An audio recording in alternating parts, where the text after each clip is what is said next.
Eu comecei a minha vida profissional aos 17, já comentei aqui, fiz 60 esse ano, lá se vão 43 anos de trabalho.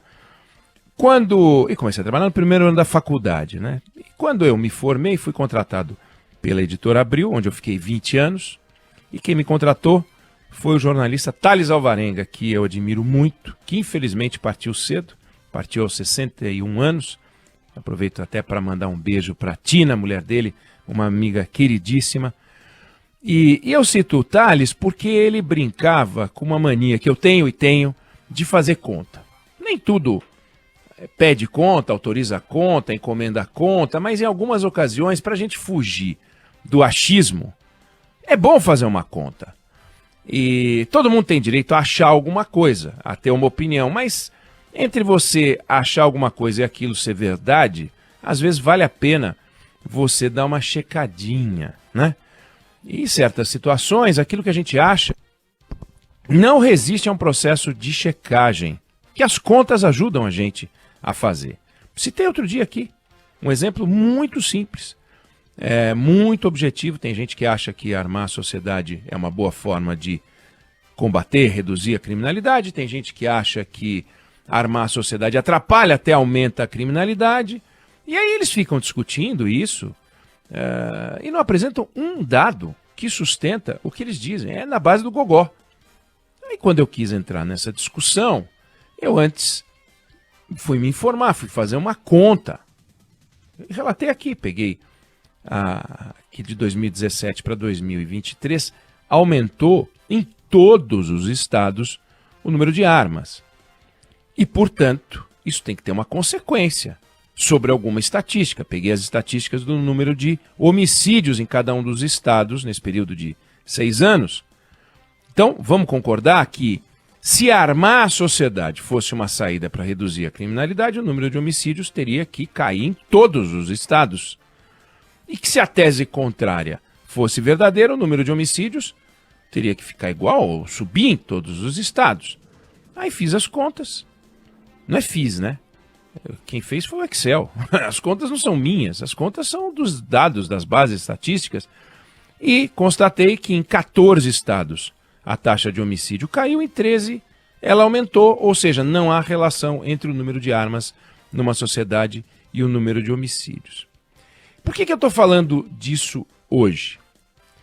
Porque, ao contrário do que sugere a intuição, as estatísticas mostram que governos com trocas no primeiro escalão com muita frequência podem ser mais eficientes do que governos com um ministério mais estável. A gente acaba repetindo, não, o que falta é estabilidade, o governo tem que ser mais estável, e isso é um mito da estabilidade do primeiro escalão.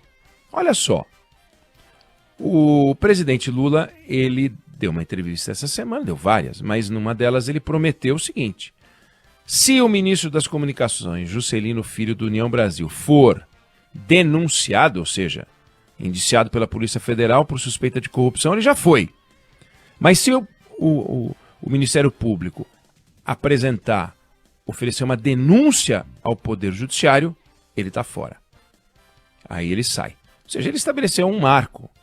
Se isso acontecer, e tudo indica que vai acontecer, o presidente Lula vai fazer a 5ª troca ministerial dele. Ele trocou a Ana Moser pelo André Fufuca no Ministério do Esporte, trocou o Flávio Dino pelo Ricardo Lewandowski na Justiça, o Dino foi para o Supremo, trocou o Márcio França pelo Silvio Costa Filho no Ministério dos Portos e Aeroportos e trocou o general Gonçalves Dias por Marco Antônio Amaro dos Santos no Gabinete de Segurança Institucional, que é uma secretaria, mas tem status de ministério.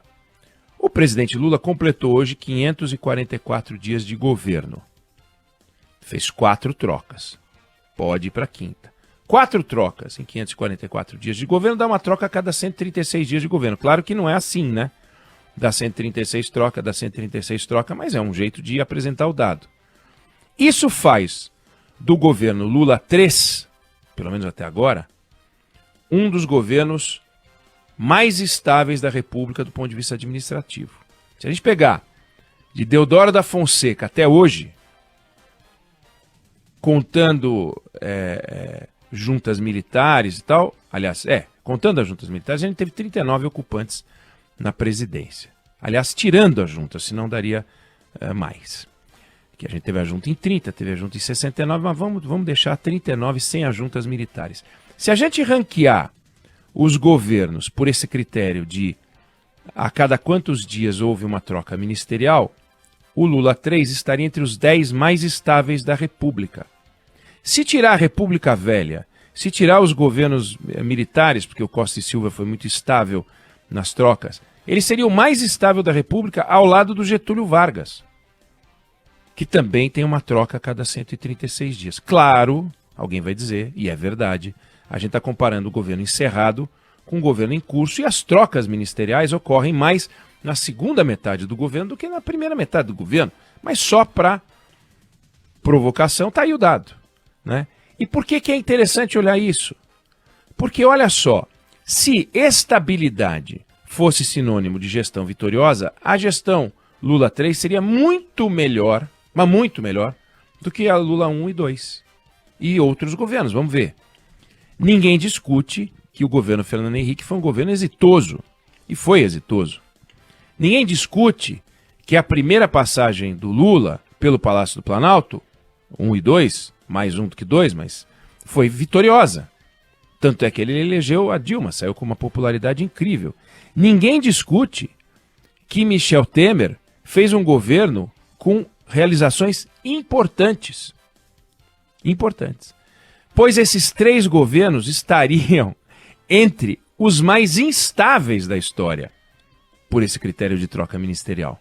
FHC fez uma troca a cada 41 dias. Nós estamos falando que o Getúlio foi uma a cada 136, que o Lula atualmente é uma a cada 136. Fernando Henrique trocou um ministro a cada 41 dias. É o 10º governo mais instável da história por esse critério. Lula 1 e 2 foi o 9º mais instável, trocava a cada 38 dias. E todo mundo, quando compara Lula com Lula, diz que Lula 1 e 2 estava melhor do que o Lula 3 está agora. O Temer, Michel Temer, que foi o 5º mais instável da nossa república, fazia uma troca por mês. Fez uma troca por mês. Ele perde para o Sarney, que estava em 4º lugar, com uma troca a cada 28 dias.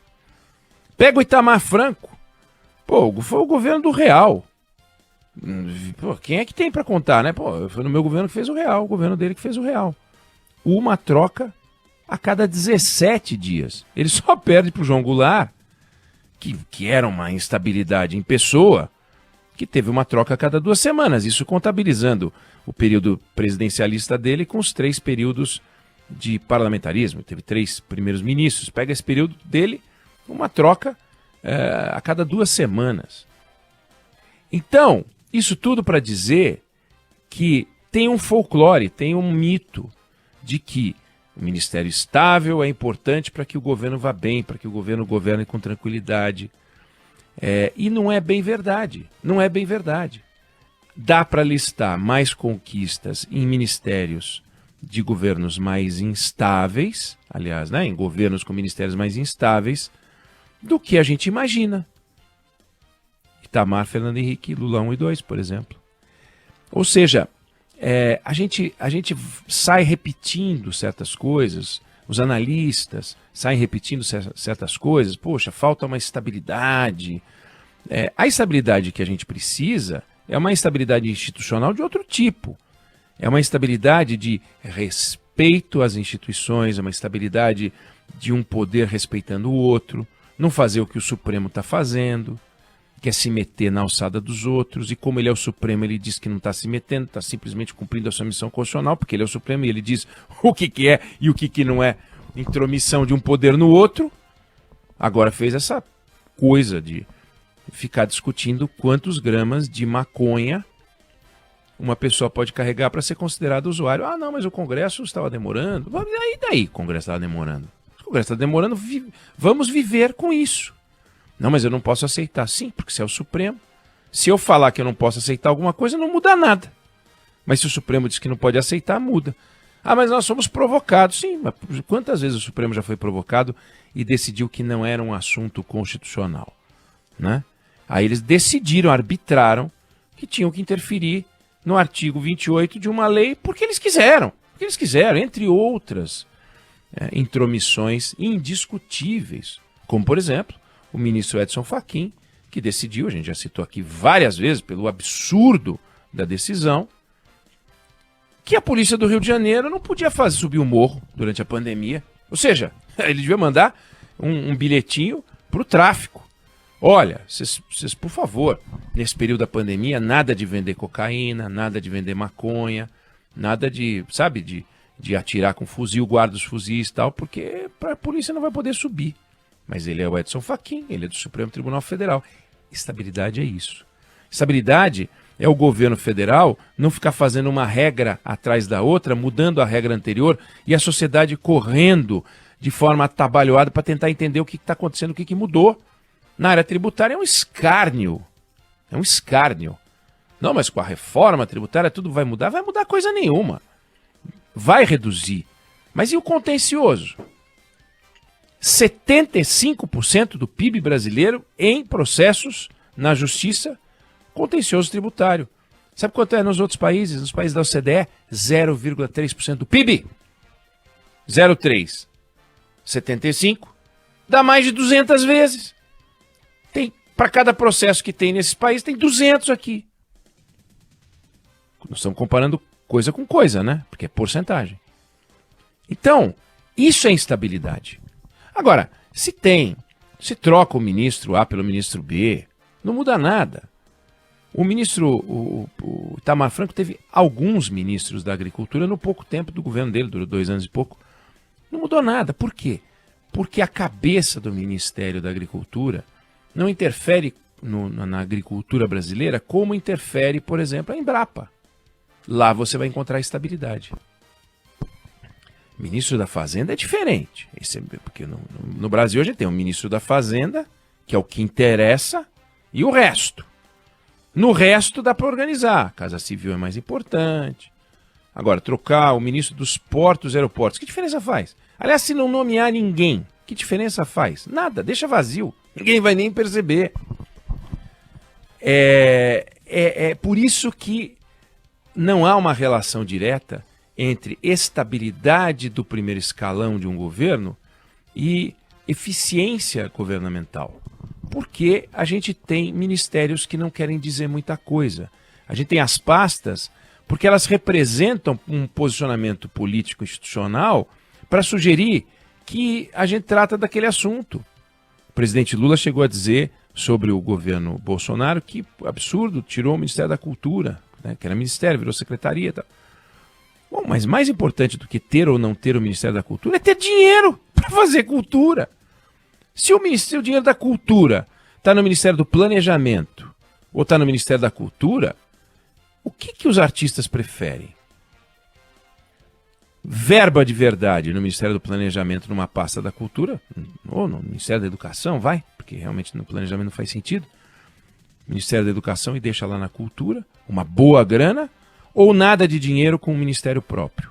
Essa que é a questão.